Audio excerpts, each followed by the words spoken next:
Good morning सांग मैंने छुट्टी दिन सकाळटा भारी बढ़िया लगे नहीं कारण से दिन खाइबाटा मो स्वामी बनाती क्या बोला तूने?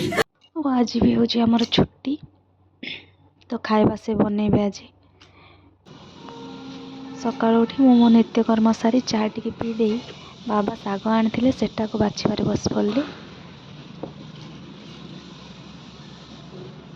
ड्यूटी जीवा टाइम रे सब केते बढ़िया पाग दब किंतु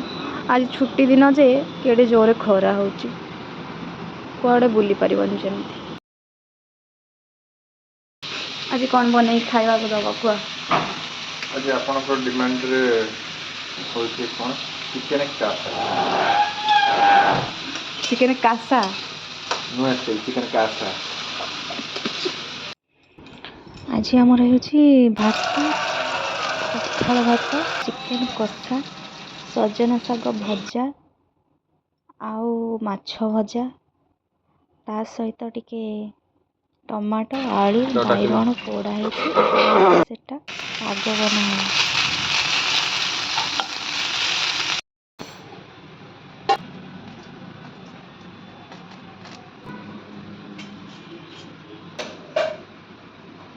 एबे रेडी हमर पखाल कंसा।